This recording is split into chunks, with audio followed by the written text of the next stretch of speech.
প্রিয় দর্শক, আমাদের আজ দুপুরের অতিথি নির্মাতা মকবুল চৌধুরী। শুভ দুপুর ভাইয়া। শুভ দুপুর। কেমন আছেন? আমি ভালো আছি।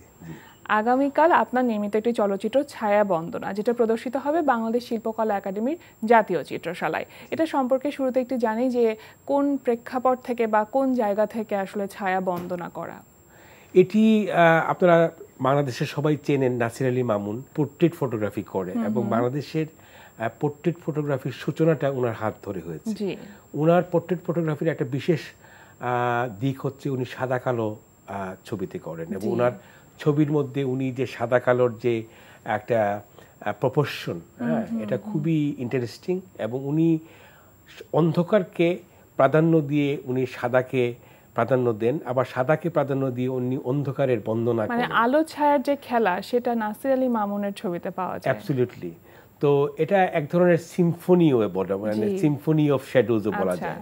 তো যেহেতু এই ফিল্মটি শুধু ওনার ছবির সিম্ফনি অফ শ্যাডোজ না, আমরা ওনার জীবনের যে চলা, ওনার যে ত্যাগ তিতিক্ষা, এই যে 5 যুগ ধরে উনি কাজ করে যাচ্ছেন নিরবধি শুধুই পোর্ট্রেট ফটোগ্রাফি, যার কারণে টোটাল এই ফিল্মটার নাম হচ্ছে Nasir Ali Mamun in praise of shadows, আর বাংলাতে হচ্ছে ছায়া বন্দনা। ছায়া বন্দনা, যে নামকরণটাও কিন্তু ভীষণ সুন্দর এবং তাৎপর্যপূর্ণ। জি জি জি।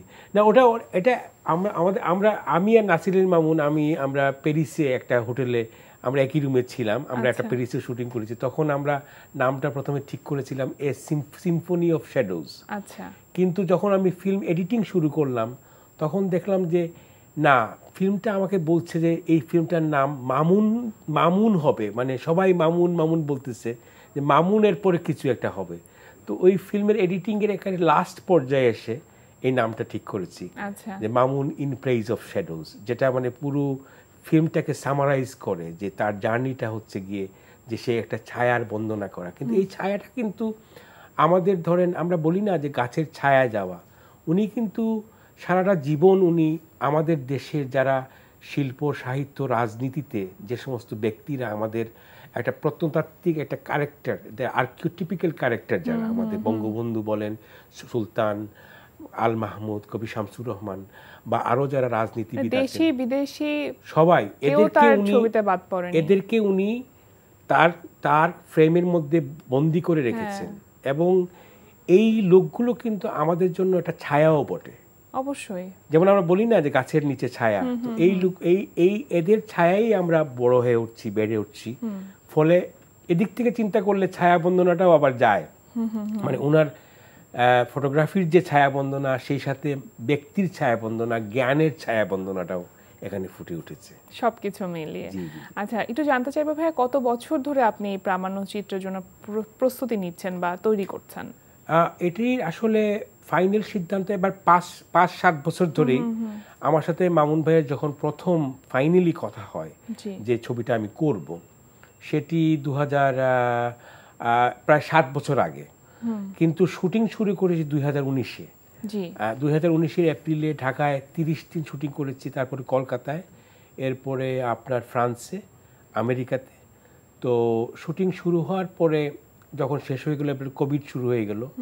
কোভিডের মধ্যে আমি এই ফিল্মটির কিছু কাজ কিছুদিন বন্ধ ছিল। এরপরে এটির কাজ চলতেছিল, কারণ এডিটিংটা হচ্ছে মূল এখানে। কারণ মামুন ভাইয়ের ছবিগুলো, উনি অনেকগুলো ছবি উনাকে খুঁজে আমাকে পাঠাতে হয়েছে। তো শেষ পর্যন্ত এই ছবিটির এডিটিং এইমাত্র শেষ হলো। সেই সাথে আপনার 10ই মে ঢাকার শো, এটা হচ্ছে গিয়ে প্রদর্শনী, এটাই প্রথম প্রদর্শনী।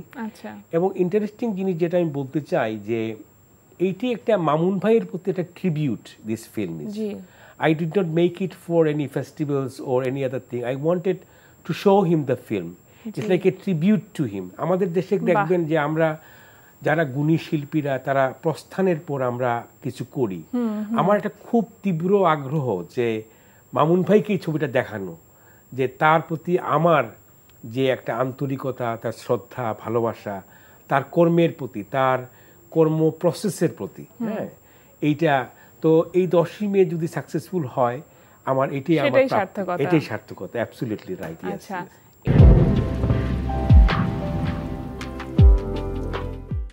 এই প্রামাণ্যচিত্রের ব্যাপ্তি হচ্ছে 60 মিনিট, এবং 60 মিনিট আপনি আসলে কোন কোন বিষয়গুলো তুলে আনার চেষ্টা করেছেন নাসির আলী মামুনের? এটা একটা ইন্টারেস্টিং কোয়েশ্চন। 60 মিনিটের মধ্যে নাসির আলী মামুনের ছবিগুলোর খুব গভীরতম পর্যালোচনা হয়েছে এই ফিল্মে। এটা একটা এসে documentary as well. Nasir Ali Mamun যে ছবি তুলেন, উনি কিন্তু মানুষের সাথে সম্পর্ক তৈরি করেন। সম্পর্ক তৈরির মাধ্যমে উনি ছবি করেন। ওনার একটা ইনসাইট আছে। উনি কিন্তু, যেমন আমি ফরিদা পারভিনের ইন্টারভিউ নিয়েছি। ফরিদা পারভিন 1972 সালে মামুন ভাই কিন্তু ওনার ছবি তুলেছেন, এবং ওই 72 সালে মামুন ভাইয়ের তোলা ছবি পূর্বানীতে ছাপা হয়েছিল। এবং ফরিদা পারভিন নিজে বলেন যে আমি যখন কেউ আমাকে চিনত না, তখন নাসির আলী মামুনই আমার ছবি তুলে আমাকে প্রথম জনগণের কাছে পরিচয় করিয়ে দেয়। এই যে মামুন ভাইয়ের যে ইনসাইট দ্যাট এই লোকটি, এই শিল্পীটি আগামীতে বড় হবে এবং আমি আজকে তার ছবি তুলে রাখি, এটা একটা খুব ইন্টারেস্টিং জিনিস।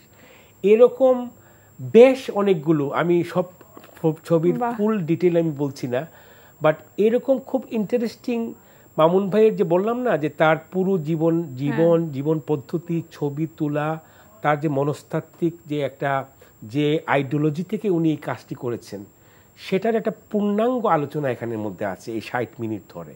আচ্ছা, এবং মামুন ভাইকে তো আপনি ব্যক্তিগতভাবে, মানে আপনার সাথে পরিচয় আছে? হ্যাঁ, এটার ছোট্ট ইন্টারেস্টিং ঘটনা হচ্ছে যে আমি যখন কিশোর বয়সে, আমি 80-84 দিকের কথা বলছি, তখন পত্রিকাতে দেখতাম যে কোনো লোক মারা গেলে একটা অসম্ভব সুন্দর একটা সাদা কালো ছবি ছাপা হয়, আর নিচে লেখা থাকে ছবি নাসির আলী মামুন। তখন আমি প্রশ্ন করতাম যে কে এই লোকটা, যে মারা গেলেই এই লোকের ছবি দেওয়া হয়। তো আমি একদিন জিজ্ঞাসা করলাম আমার এক ভাইকে যে উনি কে। উনি বললেন যে উনি একজন পোর্ট্রেট ফটোগ্রাফার ইত্যাদি ইত্যাদি। তো এর অনেক বছর পরে আমি ইংল্যান্ডে আরেকটা ফটোগ্রাফারের উপর একটা ডকুমেন্টারি করি, সান অফ দ্য এম্পায়ার। তো ওই ফিল্মের একটা শো পাঠশালাতে হচ্ছিল। তো ফিল্ম শো হওয়ার পরে তো প্রশ্ন পর্ব চলে। হঠাৎ করে পেছন থেকে একজন লোক বলল, excuse me, I have a question, my name is Nasir Ali Mamun. আমি তো থমকে দাঁড়িয়েছি, আমি তো আপনাকে খুঁজতেছি এত বছর ধরে। ওই দিনই আমি তাকে প্রস্তাব করি যে মামুন ভাই, I want to make a documentary. ওই দিনই, আমি সনটা মনে নেই।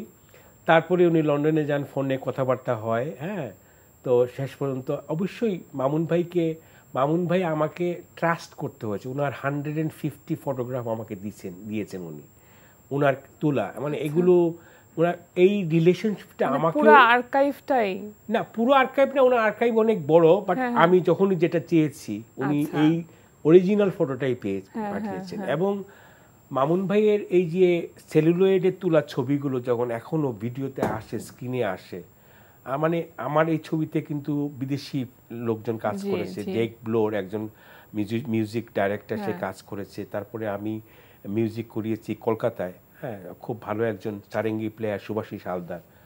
ওরা, মানে ওদেরকে তো আমি ড্রাফট পাঠিয়েছি, ওরা ওনার কাজ দেখে, মানে ওই যে ফটোগ্রাফ দেখে ইত্যাদি, ওরা মানে এতই আপ্লুত, মানে they belong to this film. They বলে না না না, আমি এটা আবার করে দিব। তো আমি জিজ্ঞাসা করলাম যে আপনারা why you become so interested? বলে no, you don't even understand what is being said. বলে কিছু বলা লাগবে না, ওই সাদা কালার ছবি দেখেই আমি বুঝে যাচ্ছি যে এই ছবিতে কি বলা হচ্ছে। মামুন ভাই একটা ছবি, একটা গল্প, অ্যাবসলিউটলি ভেরি পাওয়ারফুল। আগামীকাল তো বিকেল 4টার সময় এই ছায়া বন্দনা প্রদর্শিত হবে, এটা নিয়ে আর কোনো পরিকল্পনা কি আছে ভবিষ্যতে? সত্য কথা বলি, যেটা হচ্ছে আমার নিজেরও বহু পরিকল্পনা আছে, কিন্তু আমি মনে করি যে ইন্টেলেকচুয়ালি আপনার বা কর্মপদ্ধতি অনুসারে একটা করে কাজ করা উচিত, ভালো কাজ করতে হবে অবশ্যই। তো মামুন ভাইয়ের এই কাজটা শেষ হলে পরে আমার নিজেরও কিছু কাজ করব, যেটা বললাম যে এখন, হ্যাঁ, মামুন ভাইকে আমি এই ছবিটা ইংরেজি নাম বা সমস্ত কিছুর মধ্যে একটা ইন্টারন্যাশনাল ফ্লেভার আনার চেষ্টা করেছি। মাই intention is also to introduce Nasir Ali Mamun to the wider world. এটা একটা ইন্টেনশন, দ্যাট ইজ ওয়াই খুবই চেষ্টা করেছি। তো আমি জানি না কতটুকু সাকসেসফুল হব, because it is very important যে নাসির আলী মামুনের মতো এরকম একটা প্রতিভাধর ব্যক্তি, যিনি পোর্ট্রেট ফটোগ্রাফিতে একটা ডিস্টিংটিভ একটা ক্যারেক্টারিস্টিক উনি ক্রিয়েট করেছেন। It is a rare thing. কিন্তু আমরা কিন্তু আমরা কিন্তু বিভিন্ন জিনিসে আমরা মানে আমরা হাওয়ার মধ্যে গলিয়ে যেতে পারি, কিন্তু if you really look at his photograph, the way he takes photographs, তাহলে কিন্তু এক ধরনের একটা থিওরিটিক্যাল অ্যাপ্রোচ এখানে পাওয়া যায়।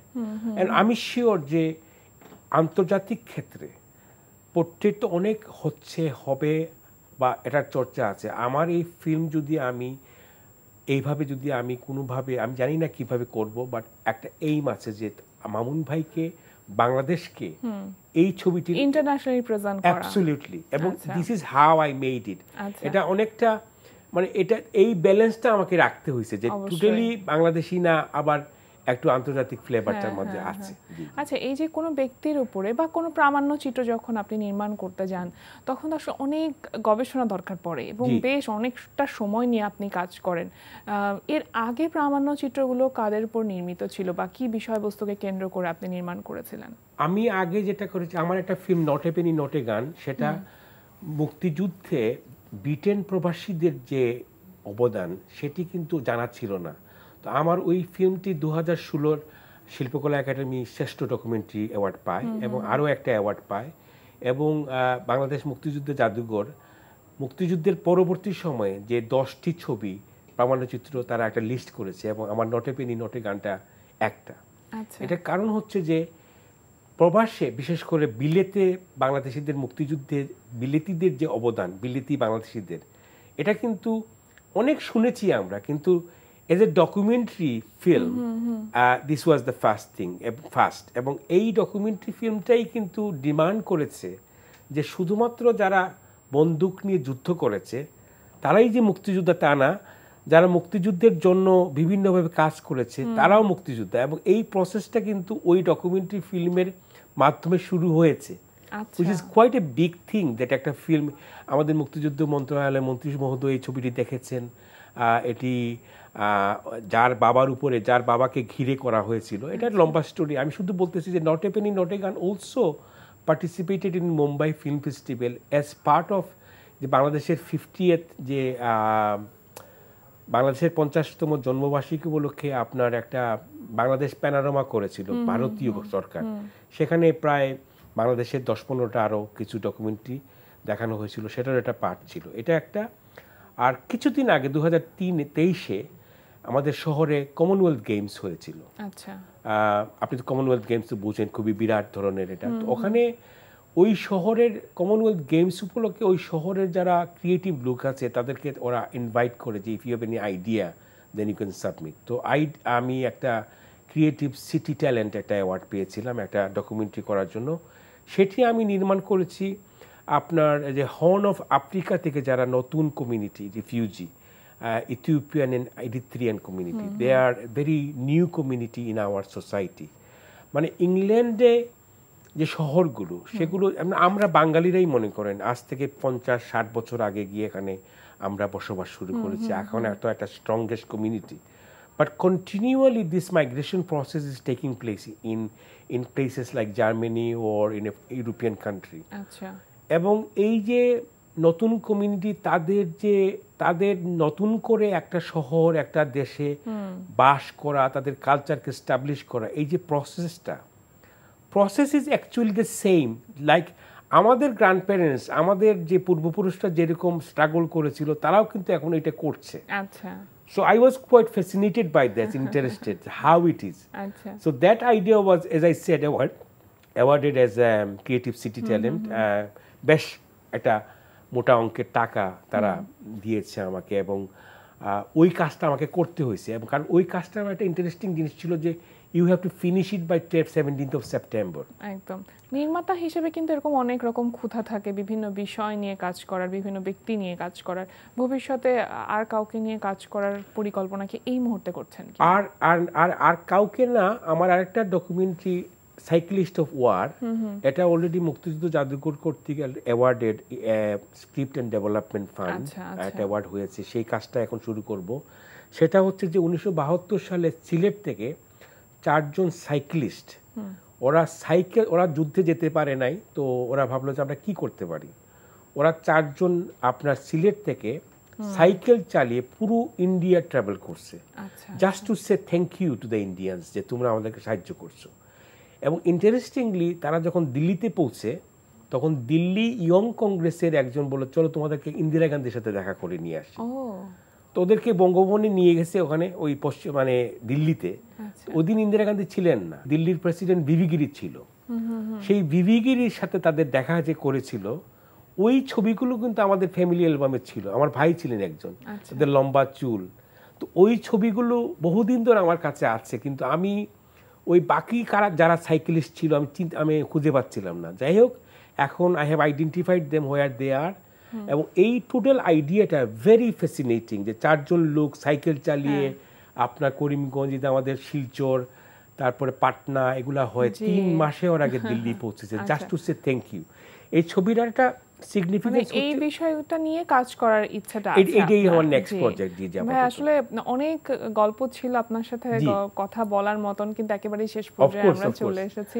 আপনাকে অনেক অনেক ধন্যবাদ আমাদের আয়োজনে আসবার জন্য। ছায়া বন্দনা যেন সফল হয় সেটাই প্রত্যাশা থাকবে। Thank you for that. প্রিয় দর্শক, আমরা চলে এসেছি অনুষ্ঠানের শেষ প্রান্তে। অনুষ্ঠান সম্পর্কে আপনার মতামত জানাতে মেইল করুন আজ দুপুরে @ntvbd.com এ। বিশ্বের যে কোনো প্রান্ত থেকে যে কোনো সময় আজ দুপুরে দেখতে ভিজিট করুন আমাদের পূর্ণাঙ্গ ওয়েব পোর্টাল www.ntvbd.com। এছাড়া এনটিভি সব জনপ্রিয় অনুষ্ঠান ও খবরের আপডেট পেতে ভিজিট করুন আমাদের ইউটিউব চ্যানেল ও ভেরিফাইড ফেসবুক পেজে। সবার মঙ্গল কামনায় আজকের মতো এখানেই শেষ করছি। শুভ দুপুর।